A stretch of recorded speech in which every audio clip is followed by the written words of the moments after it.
And we are live, actually live, no tech issues, I promise. Don't trust me because I lie a lot, but we are live here to chat about all the TV we watched this week. And I'm in a particularly good mood because we did not just get done watching an episode of The Flash.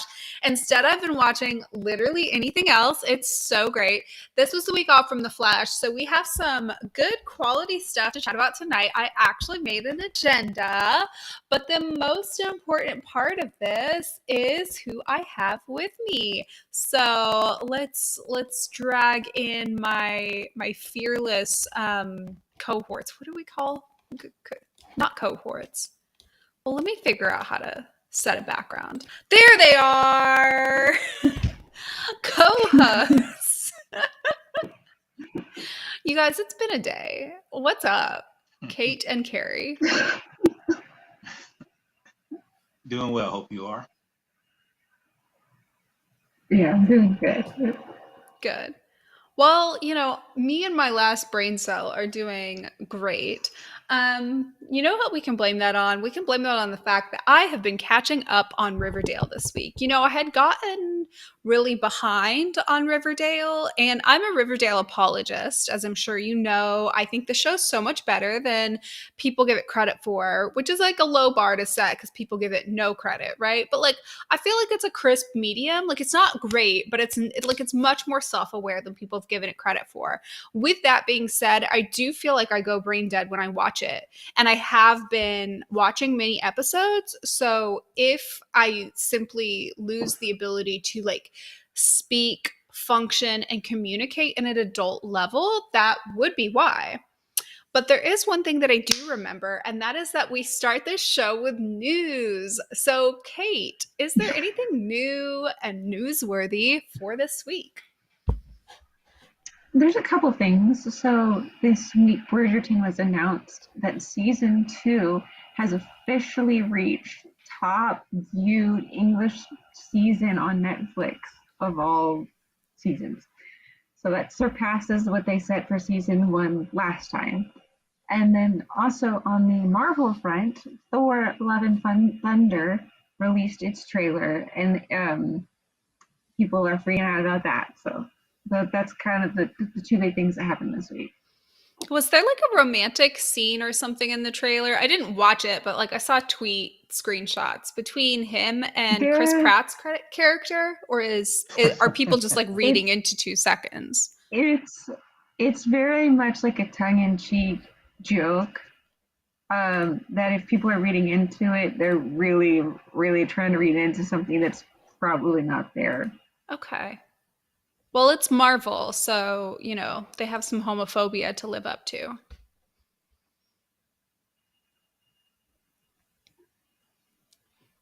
Any other news for this week besides Marvel thinking fake gay scenes are funny in the year 2022? That is it.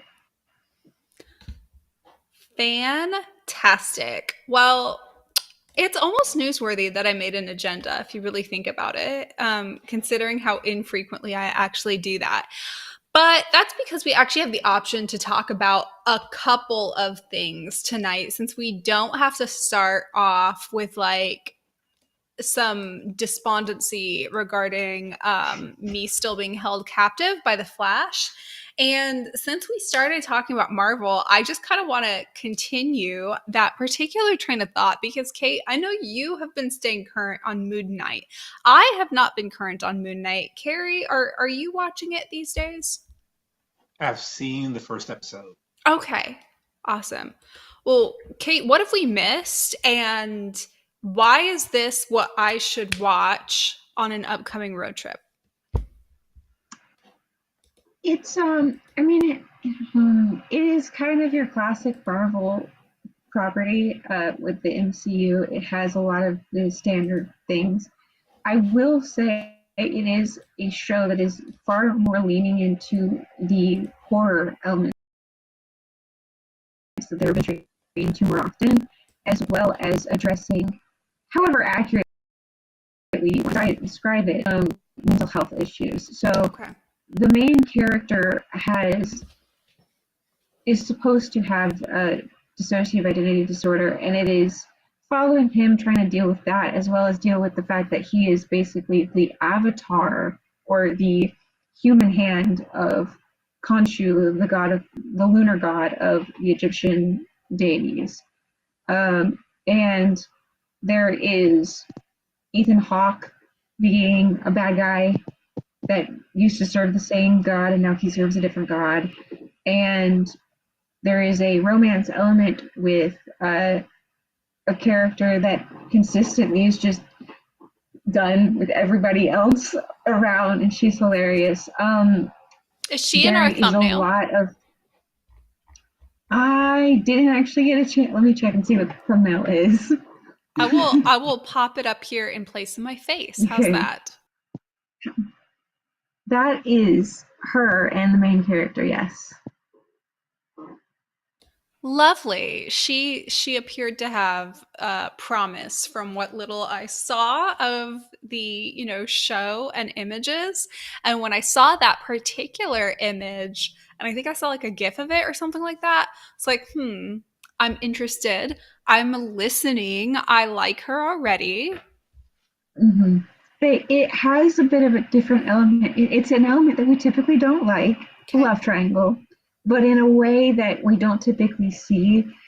So with the multiple or the dissociative disorder, he married her as Mark, and she has only known him as Mark. And she knew that he was the avatar of the moon god, but she doesn't know that he had multiple personalities. Mm. And the other personalities has started to manifest more often. So it's like a love triangle between her and two of his personalities. Yeah, and he essentially, like the guy Mark, who was initially married to her, is very pissed off at the moment about the fact that Stephen would dare to kiss her during a time like in his body. It's a very like confusing So this thing, isn't but like it's kind of Lois falling in love with both Superman and Clark. no, Okay. No, it's not.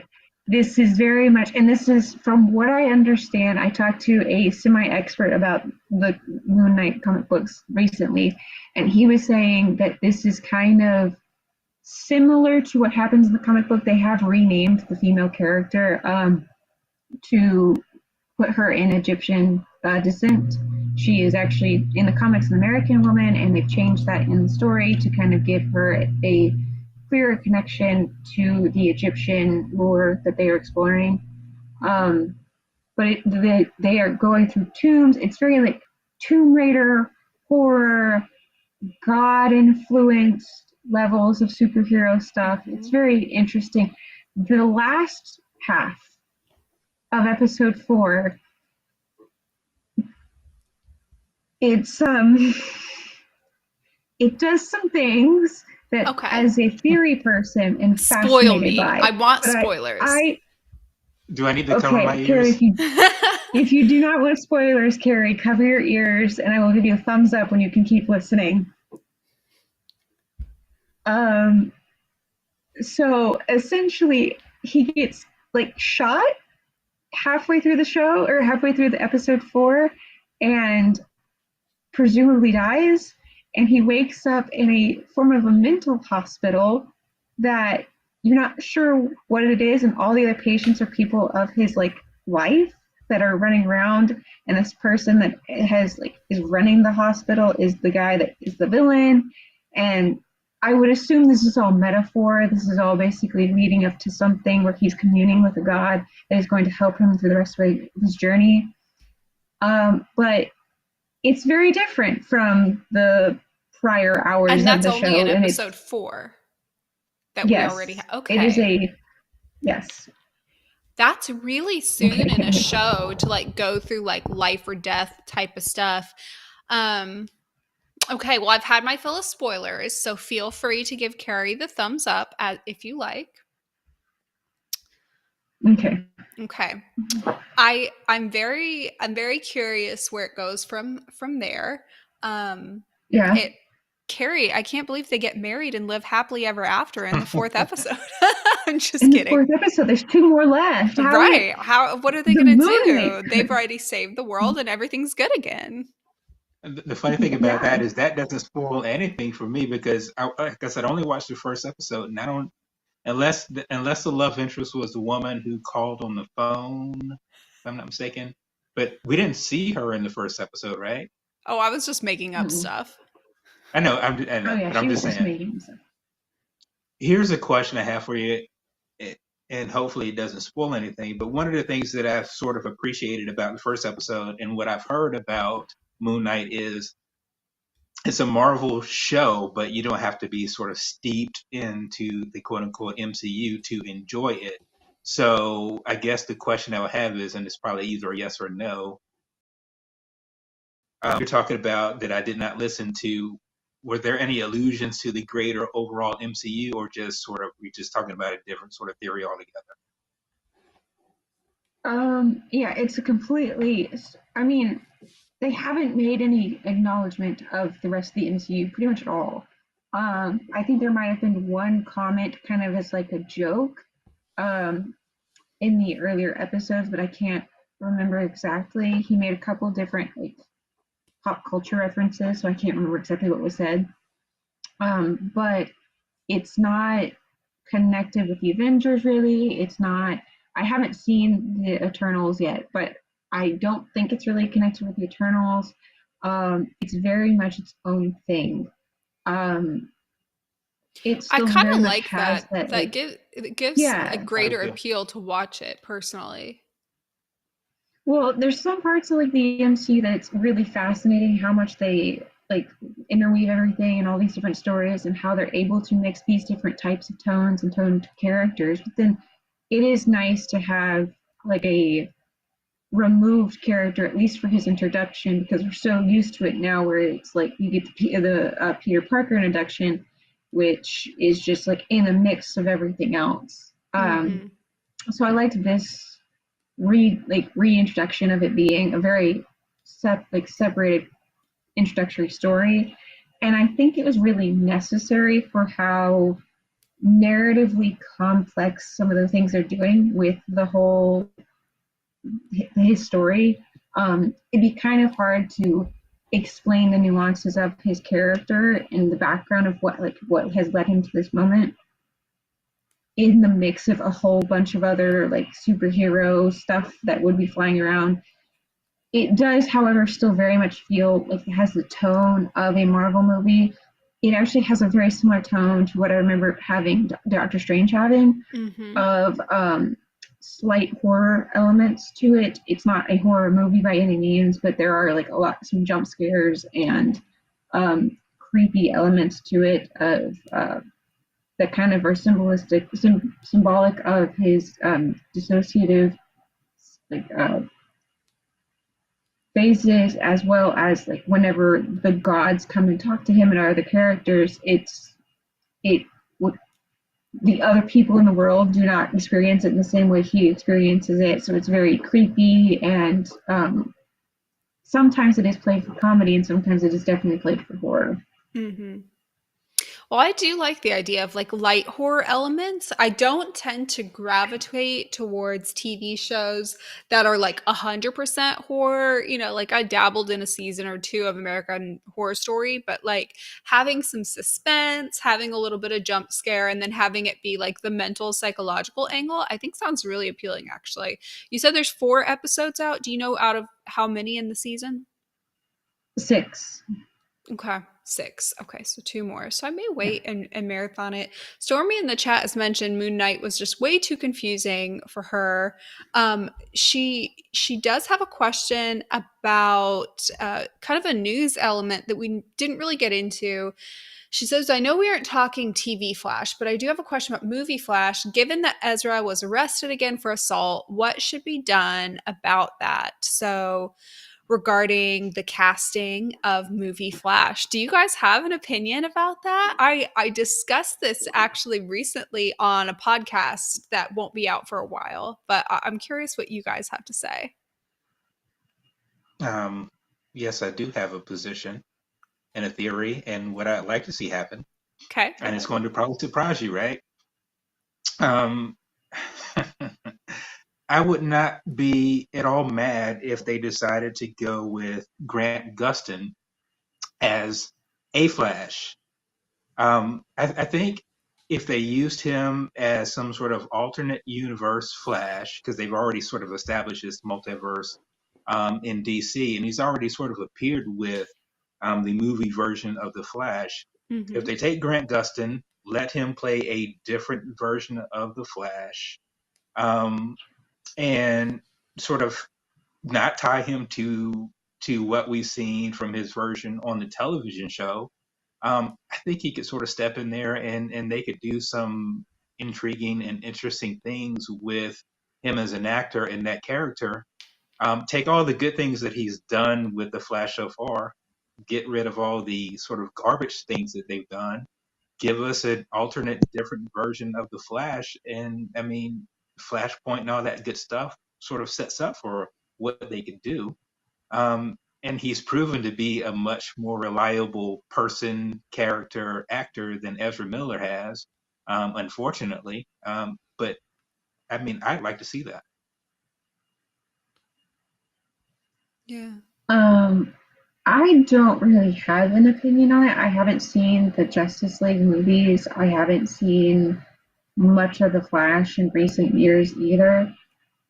I I guess I will just take the more cynical viewpoint of knowing how resistant they were in years past when there was mention of Stephen Amell doing a movie version of Arrow. That's my only like opinion on it or understanding of the situation really. But I I could see them recasting him. I could also see just like a little cameo of Grant Gustin because they've already done it the other way. Um, but a big thought process in my head is from all the little things that I have seen about the Flash, the movie production.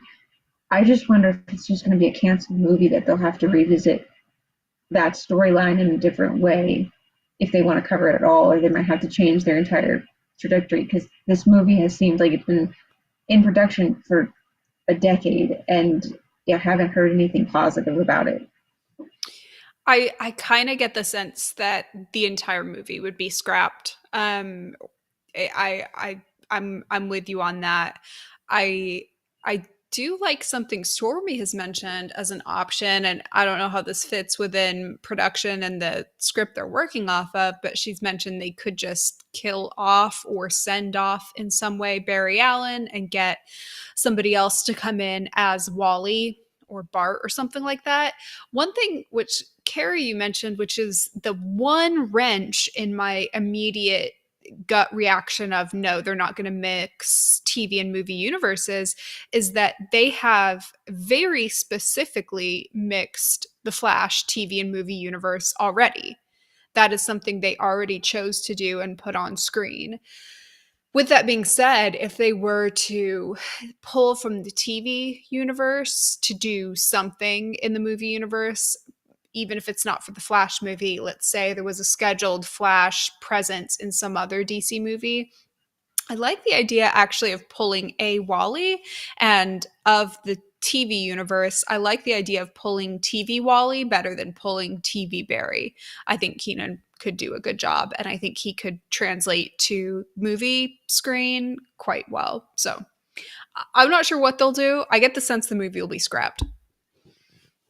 It's just disappointing because the Flash movie, with what I understood that they were had the opportunity to do with Flashpoint, if that's sort of the route that they were going to go, is you have the opportunity to take all of the really good things that the DCEU has done, and you can get rid of some of the things that they've done not so well, and you could basically like Stephen Amell did on Arrow, you could recreate this universe how you see fit, Mm-hmm.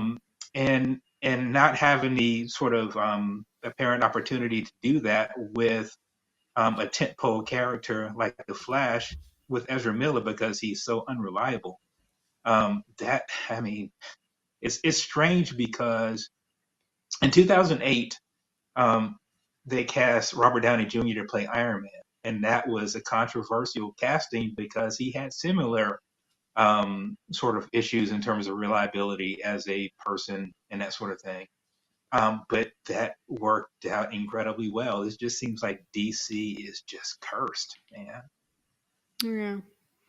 It also seems like an opportunity that would not be given to a woman to rehab their acting image after multiple assault charges. But, you know, prove me wrong or give me an example of something different. Um, I'll turn to some shows I watched this week. I have two good and one bad.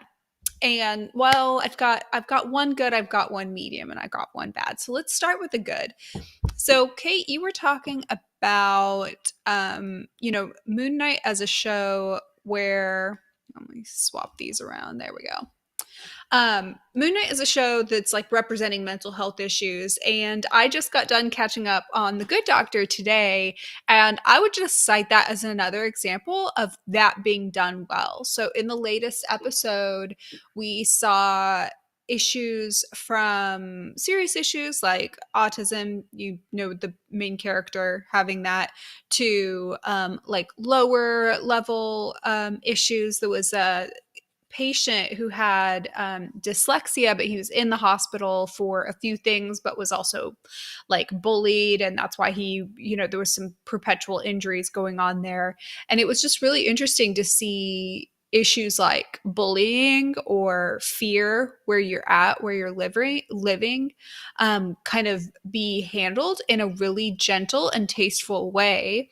There was a with that character specifically, there was a moment I really appreciated. So this character is like he's in some sort of children's home or group home, but he is an older teen. I think he's supposed to be like 17 years old. He's bullied, very badly bullied. His dyslexia is one of the points through which they bully him. And one of the doctors goes to talk to like the head person at the children's home or whatever to kind of like explain to her, you know, there's this bullying going on. This is very serious. You need to do something about it, and, get him a, foster care placement or something to get him out of this. And she starts, she's open, she's empathetic, and she wants to help, but she's also citing how it's difficult. And she cites the fact that he also sometimes instigates things with other people there, and he's also run away from other foster homes.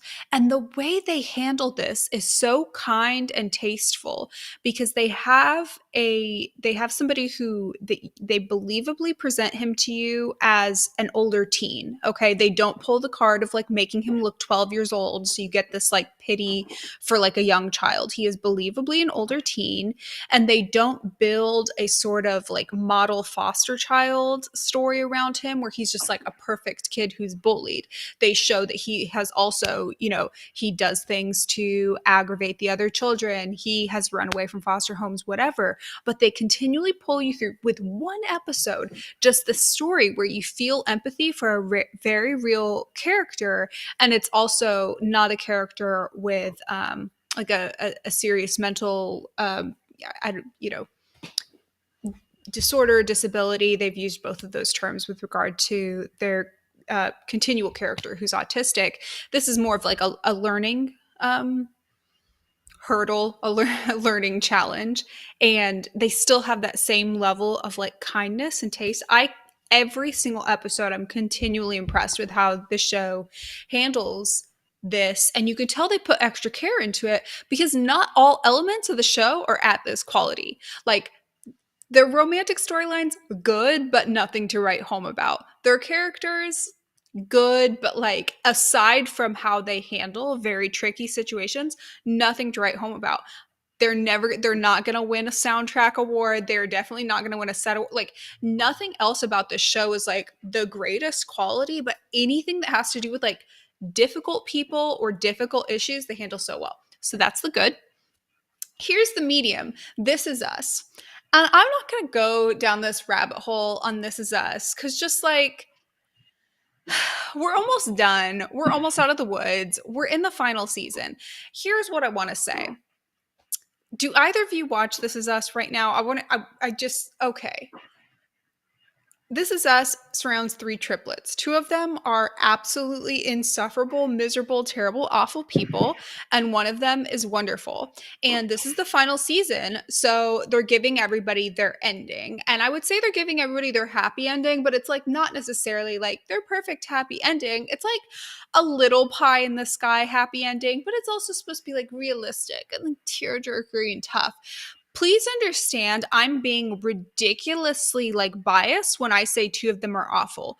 You are actually supposed to watch the show and believe all 3 are like wonderful, flawed, blah, blah, blah people. Gag. No, I believe 2 of them are awful. Okay. So one of them, the one that I do like, is quite literally on track to become president of the United States. He is currently in the flash forward like a senator and like an up and coming senator who's already like potentially going to become president of the United States. Okay. He's great. He plays it so well. Okay. The other one was married early in the show. She divorced her husband in the latest couple episodes and gets remarried. And I need you to understand, it is literally more believable for me to accept that one triplet, the one who's now a senator, is going from like city councilman to president of the United States in the span of a few episodes than it is for me to believe that multiple people have pursued romantically the other 2 twins who are the most miserable people alive. Next episode, we kind of lead up to in this latest episode. Next episode is going to be about the fact that 3 different women are all pursuing Kevin at the same time. And I need you to understand that science fiction. 3 different sane, pretty women would not pursue this man at the same time. They just wouldn't. They just wouldn't. He's so miserable and awful to be around. And exactly the same thing with Kate. Kate will not, like, she hates herself and she will not rest until everybody else in the room hates themselves as well. She's miserable, uncompromising. Kevin is awful, selfish, and narcissistic, and it just is not realistic that multiple people have liked them. This show is science fiction, and that's a bold genre choice in the final season. The end. Hold on though. But Kevin, I don't watch the show. I think I maybe watched the first season, but they were crying every episode, and I was like, I can't do this. But he's still an actor, right? Yeah. Yeah, and all the adjectives that you gave him sort of scream actor, and yeah, they can quite possibly be some of the most obnoxious people, but they still have people lined up to date them, so that feels believable, right? No, because he's so awful. Like it just I understand. Okay, here let me be less obnoxious and speak only towards Kevin specifically. I understand we're supposed to see him as hot. I humbly disagree, but I will accept this premise. I understand we're supposed to see him as like a semi-successful actor. He's actually not very successful in this latest season, but whatever. Okay, cool. I will then accept the premise that like girls in LA want to sleep with actors from sitcoms, blah, blah, blah. Sure. But we're talking like 3 different women who have like deep romantic feelings for him. We're not talking about Instagram influencers who want to date him for 6 months, get pictures, and get some followers. We're talking like they romantically like him. And that is where you jump the shark. If I just saw like, oh, he's just got like groupies or something like that, I'm like, okay, sitcom actors don't have groupies, but go off, like whatever. Like I would get that. You know what I mean? Like if you have just like the Instagram girlies. No, it's like 3 very different from 3 different walks of life. Like they're like in love with him. I'm like, have you met him? Raise your standards, love yourself. And the same thing with Kate. Now with Kate, she doesn't have the benefit of like being an actress or being rich or being whatever. Like so it's not going to be like she's going to be pulling people for that. She also has the unbenefit of being extremely miserable to be around. Like, at least Kevin, we're supposed to believe he's charming. It is revolting to me, but we're supposed to believe he's charming. Kate is just like aggressively mean at every turn. Just absolutely rude and mean, and won't take accountability for her actions, and won't compromise on anything. And just like the kind of person where, like, if a bunch of people are like talking, having fun in the room, and she walks in, everybody's just sort of like, oh, we're about to have a bad time, aren't we? Like, this isn't fun anymore. Anyways, So and she ends up with like Clary, this like British sweet, like basically like Prince Harry wannabe type of thing, like the most science fiction. Okay. so I remember she was dating the guy named Toby, right? Yeah, It's she crazy. married him. That was his name, right? Yeah, And so, but he escaped, is what you're saying, she divorced because him. they're not together, right? They're not So together. he That was escaped. science fiction as well. Good for him. So Toby like nearly dies. Okay, I'm just gonna spoil all of this and save you the trouble of watching it. Toby I know. nearly I remember died. he had a heart attack or something, right? Yeah, he nearly has a heart attack. And shortly thereafter, he kind of like turns his life around because he realized he's like depressed and miserable and whatever. He kind of turns things around, like builds a family with her. He gets like, invested in his job, but not like a workaholic. He just like has a really good rapport with people at his work. He's very funny. He's played by a comedian, like he is very funny and gets along well with everybody and becomes quite successful in his career. It is heavily implied he makes a good amount of money. He's able to afford like a whole house in San Francisco and like all that kind of stuff. She won't move like an hour, however far it is. Like she won't move across the state to where his job is. Won't compromise, won't entertain the idea, is just mean and like drives a wedge between him and the kids. They truly did the impossible. They made me take a man's side in a divorce. I literally have never once taken a man's side in a divorce on TV, and they forced my hand. Stormy in the chat says, when the show tries to say Kevin is like Jack, I'm like, oh no, he isn't. Randall is most like Jack. Facts, but Randall is much better than Jack. Just in terms of like character and literally every interpersonal interaction. Stormy also says, why are we still trying to figure out who ends up with Kevin, whoever that is? Gets my pity. Facts. Well, we'll find out next week, Stormy. And she also says the character of Kate is a bummer. And she says it's sad that a plus size woman is written to hate herself so much. It really is sad. They had a lot of opportunities to make her a really like rich, interesting, complex character. And I think that they need to look inside and figure out why they felt compelled to write a plus size character that miserable and that obnoxious. I don't think they needed to do that. Anyways, thank you for letting me get that off my chest. My bad, This Is Us wasn't bad, by the way. This Is Us was medium. Randall saves it. Okay. My bad is the courtship. I'm still watching it. There's a new episode tonight, and I will be watching it. I can't look away.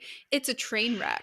I have grown standards when it comes to reality shows suddenly. Not standards to where I won't watch it anymore. Nothing like that. But standards to where I'm like actually judging a reality dating show for being bad. And let me explain to you. First of all, none of the men want to be there, and I don't think they know what they signed up for. They're all actively trying to leave. Second of all, she sleeps with one of the guys. I'll give you spoilers. I'll save you the trouble. She sleeps with one of the guys and then gets mad that everybody finds out, as if it wasn't like about as on camera as it could get. Thirdly, a guy leaves in arguably one of the more okay, so often in shows like The Bachelor, Bachelorette, whatever, once the guy starts sleeping with the girls or the girls start sleeping with the guys, whatever the case may be, some of the contestants call it quits. Happens every season. It's par for the course. Some people do it in a mean, obnoxious way, like, you're a slut for sleeping with other people. I'm going to go find somebody better, whether in either direction. Or some people do it in a respectful way of like, I don't think our connection's going to get there in time. It's hard for me to see you with other people, so I'm leaving. He was definitely on the respectful route, to the point where he even actively said when he was leaving, like, you haven't done anything wrong. This is just, with me, this is too much of a struggle. Like, he is like actively telling her, you haven't done anything wrong. This is well within your right to do. You're great. You're wonderful. This isn't for me anymore. About as respectful as you can get. She makes it this whole thing of like, he's not living up to his values by not staying. And then, like, in this latest episode as well, I'm going to try to replicate this on camera. And this is like going to look creepy, and that's on purpose. She has this thing that she does when she's talking to the guys, when she's on eye level with them, like when they're sitting, she does this.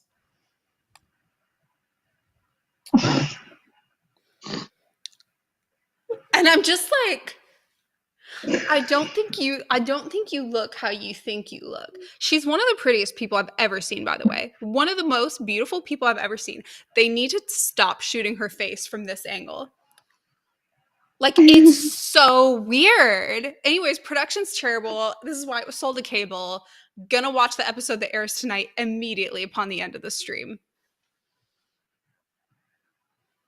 What gets me is they had so much potential to get basically a built-in audience with all the Jane Austen fans that are not like purists of Jane Austen, at least, and especially off the coattails of Bridgerton. They had so much potential to make a really good show. They almost had me watching it, almost.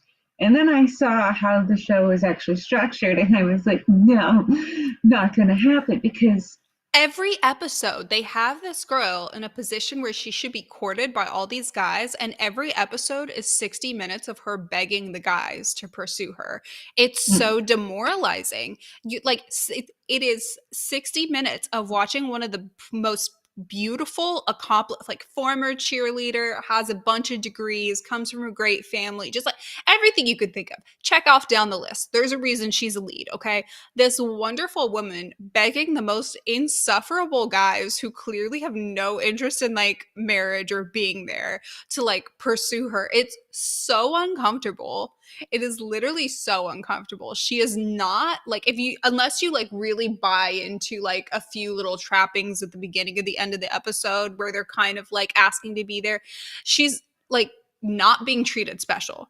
They call her like the heroine, and she's like not even the slightest bit being like treated as if she's being courted. Anyways, Stormy has some comments about Bridgerton. Sorry, go ahead.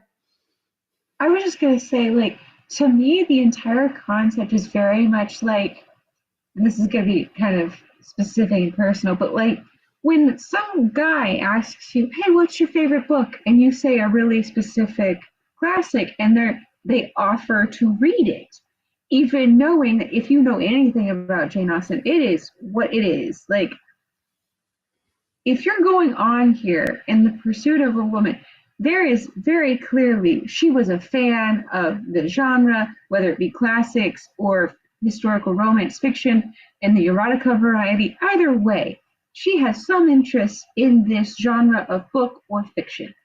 And if you can't fake it, even just a little bit of respecting her interests, like, you don't have to like it. That's fine. You could be on the show and not like the setting, but you have to be respectful of the concept. And my guess is a lot of the guys are not. And they're not respectful of the concept, and they are also not into her. And I don't know how, like, it's either the setup or the casting or whatever the situation is. Like, 2 or 3 of them are into her, and they're not even like super into her. Like, oh, I want to get married tomorrow. Like, they're just like, I would probably date you off screen, but not like super into her. I want to Stormy's mentioned a couple things about Bridgerton in the chat, kind of speaking of which, she's watched the second half of season 1 and she watched all of season 2, and she is Kate and Anthony over Daphne and Simon. Not that it's a competition, but she's on the Kate and Anthony side. She's also team Penelope, and she's very excited for Colin and Penelope's season, and she hopes that Penelope gets to confront Colin. I will change my mind literally every week until it comes out, but I'm currently of the mind that I don't want Colin and Penelope to end up together. Please don't shoot me. Carey, tell us what you watched this week before I get shot. I did take your advice, and I watched the first episode of Abbott Elementary. Woo! Fantastically funny show. I don't know how I missed any of the previews or anything about it, but it's freaking fun. Um, my only concern is you have clearly defined characters, and it's like you can see for all of them or for each of them sort of like where they might end up as characters. So it'll be fun to get on that journey. I just it's just a little strange when it's like, yeah, I see where this new idealistic teacher is going to wind up. She's going to be like the crusty veteran by the end of this, and the teacher who has mafia ties and that sort of. But no, it's fun. You just see where these characters could very well end up. But I'm absolutely along for the journey. So I watched the first episode of that. I did catch up on the end game, which is another really good show. My I figured out what my issue with it is, though. Okay. Um, and I've not seen Killing Eve, but it sort of has the same vibes of Killing Eve, where you have someone pitted against someone else, their wits against each other. The bigger issue for the end game is the person who essentially is the antagonist. I wouldn't call her a villain; she's just an antagonist. But she's already in custody, right? So it's not like they're out to get her. They're sort of trying to stop her Machiavellian plans, which are really cool, which is all about exposing corruption, which is fun to see. It's just, I'm just wondering how long they can sustain what they're doing with the fact that the matter is she's already in custody. The things that she's doing have sort of already started to like humanize her in a way where no one wants to see bad things happen to her, but she's sort of orchestrating bad things, right? So where is this going to go? Is it But I say all similar that to to like say the Blacklist in that way? I've not seen the Blacklist. Okay. But it's a good show. It's a fun show. I love seeing the two and the antagonist and the protagonist sort of like pitted against each other, and it's really interesting because it's two capable women. So that's nice to see. So I caught up on that finally, and I think I did tell you I've been burning through like a season 1 and season 2 Arrow we watch. I'm on like episode 14 of season 2. It's a wholly different experience, like binging it, watching it like back to back to back, because the thing that I've noticed the most, and you sort of notice it while you watch it week to week anyway, but the whiplash effect that the writers have created for Laurel is just so crazy.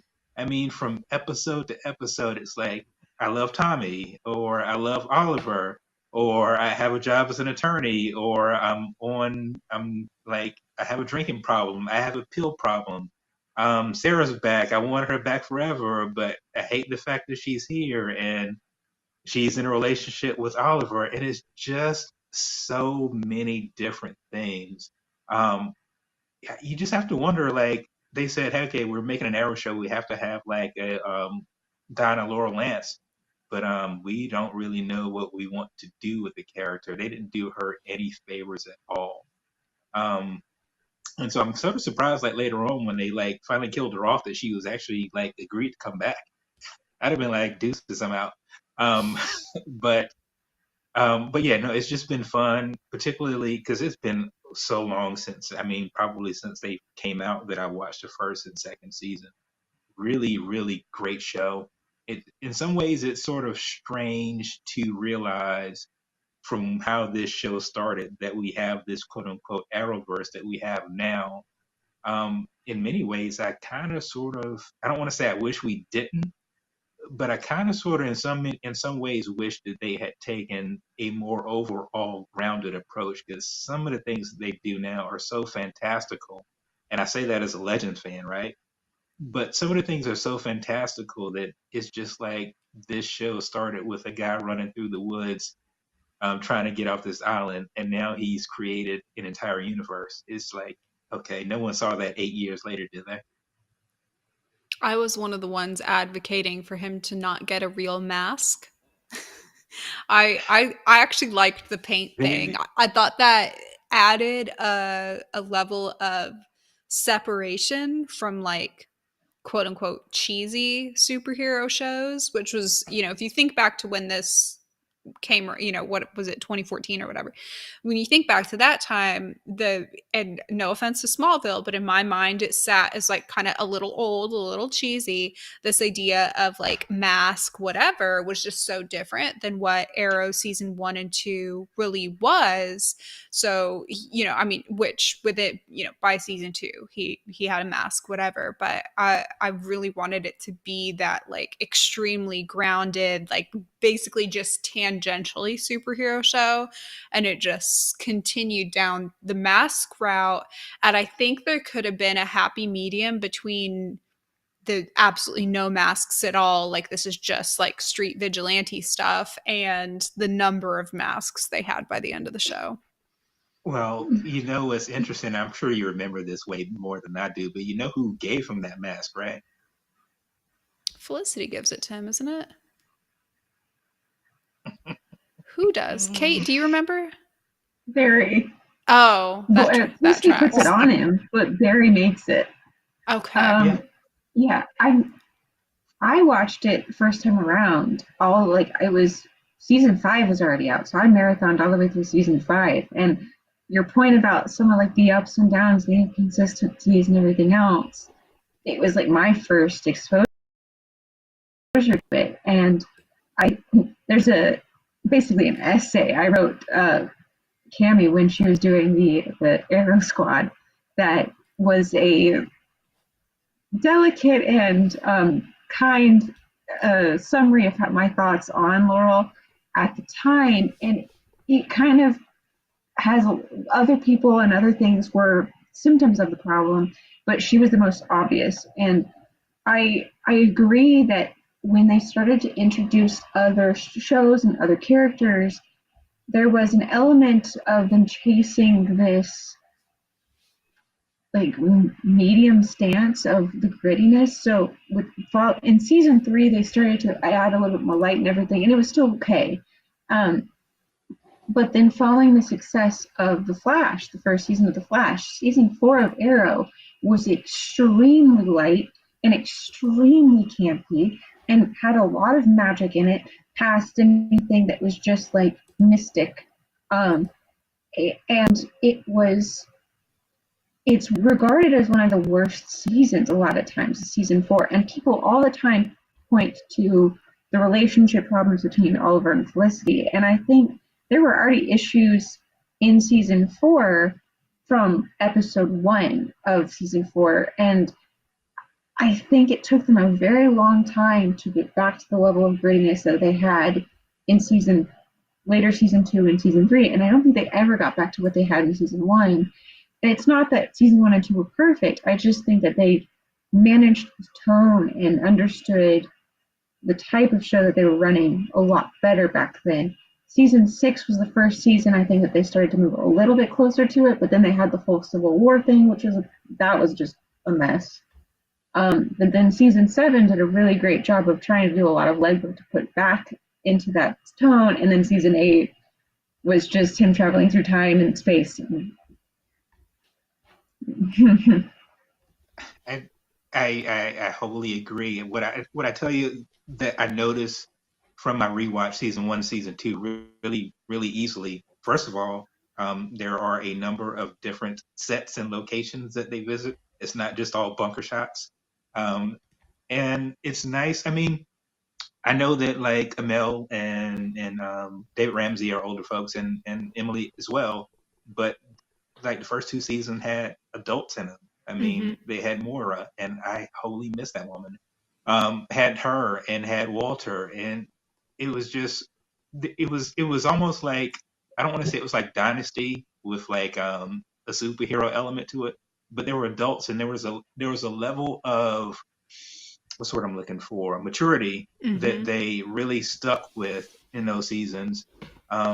That you almost sort of wonder, like, hey, how did this wind up on the CW? But yeah, so I'm burning through those. It was like you had older characters and then the younger characters, which, they were, I mean, David and Steven are not young, but, Emily was, I think, very early 20s when she started, and I think Felicity was supposed to be as well. The younger characters were not like young and annoying. You know, they may be annoying, but not because they were young. They were like very much realistic for their age. Felicity was believably a young professional. David Ramsey was believably a adult in his 40s who had a military career and then a security career and an ex-wife. You know, like they were believably at whatever stage of life they were supposed to be in. Willow was believably playing a, you know, teen to young adult with drug and alcohol problems. Even, you know, somebody like Laurel, a lot of the things they put her through were things that were appropriate for her age as a, you know, like late 20s to early 30s woman. With the problem with Laurel was often that they did things to her, but they did not let her do things. She could not be this, you know, district attorney with strong opinions and a permanent distrust of Oliver. She had to have things done to her, and then she had to warm up to Oliver, which did permanent damage to her character. There was consistently stuff done to her. And really, with all the female characters, they had a slight problem doing things to the female characters rather than letting the female characters do things. But Laurel was the one that really took the brunt of it. And I never liked her. And I, you know, I think I would have a very different experience watching it now. I think I, you know, as a like somebody who's now what 10 years older or whatever than I was when I first started watching it, I would hope I'd have a different perspective. So a lot of the disdain I had for her at the time when I first watched it, I think would be disdain towards the writers Yeah, for putting her that way. yeah, because there was one minor point, and Kate, you may very well have touched on this in the essay that you did, but obviously, I don't think that they wanted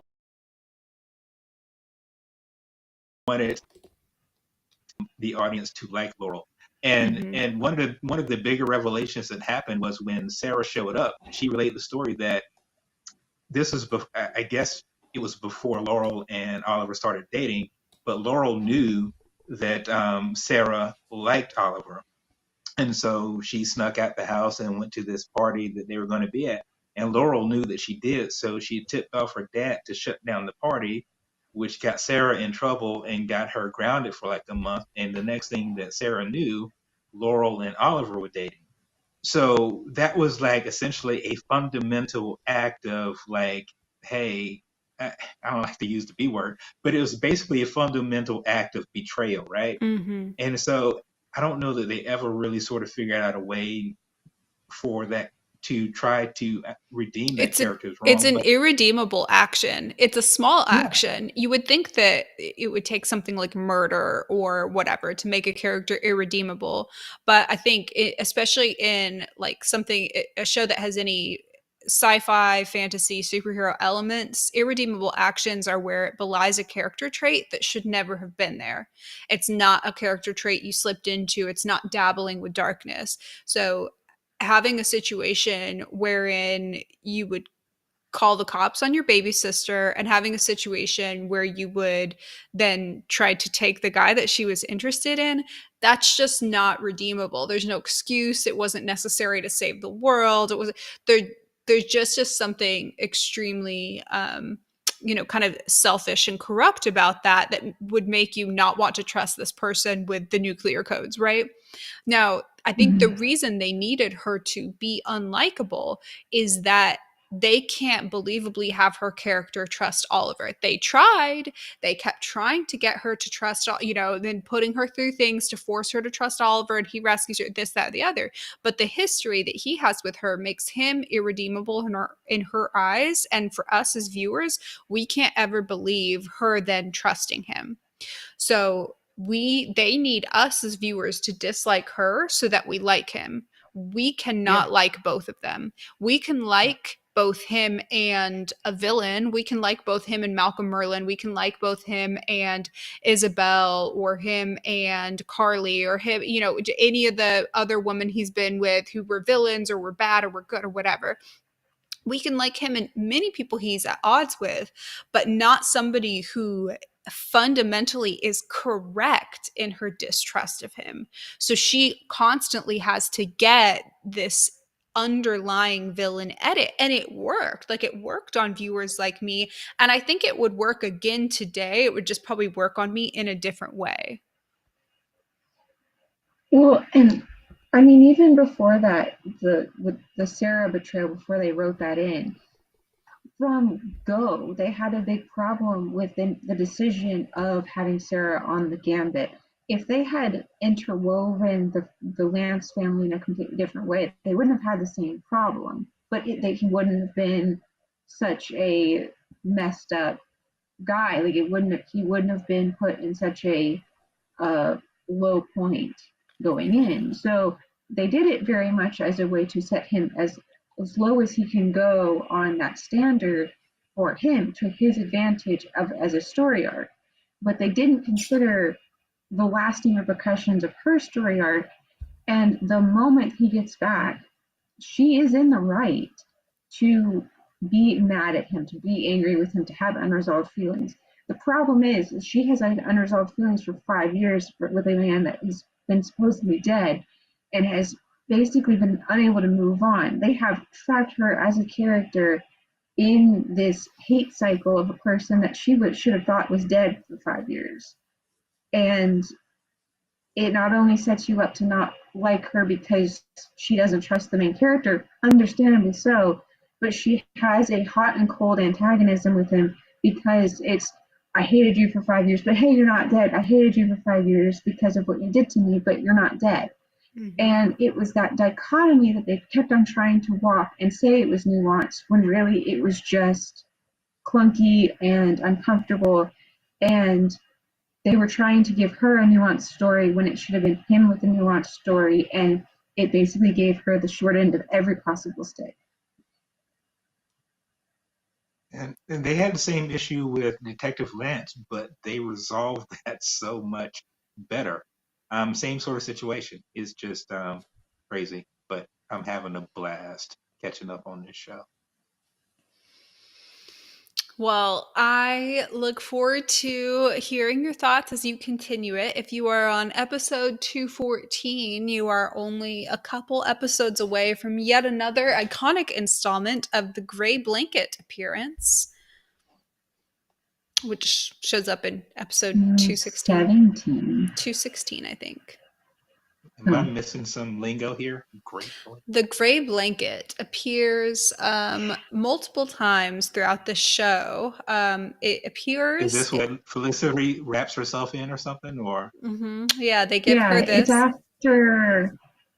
It's like a shock blanket. So anytime that she goes through a shock, she's wrapped in the gray blanket.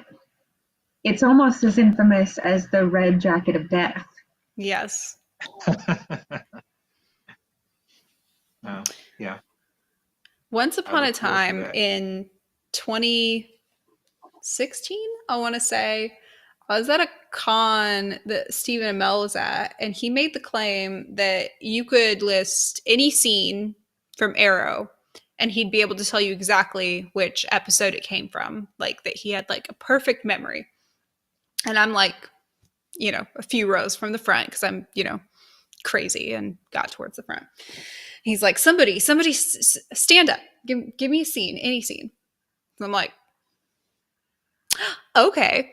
And I don't remember what I listed first, but it's recorded. It's somewhere on YouTube. And immediately he knew what it was. He was like, that was easy. Give me a better one. I was like, okay, list me all the scenes all the episodes where the Gray Blanket makes an appearance. And at this point, there were only 3 seasons out, so it wasn't that many.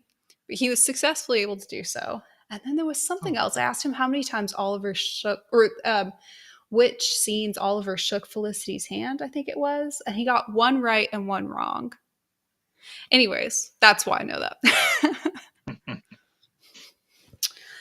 Well, we are 13 minutes over time, but that's okay because we started late. Thank you for ending us on a high note, Carey.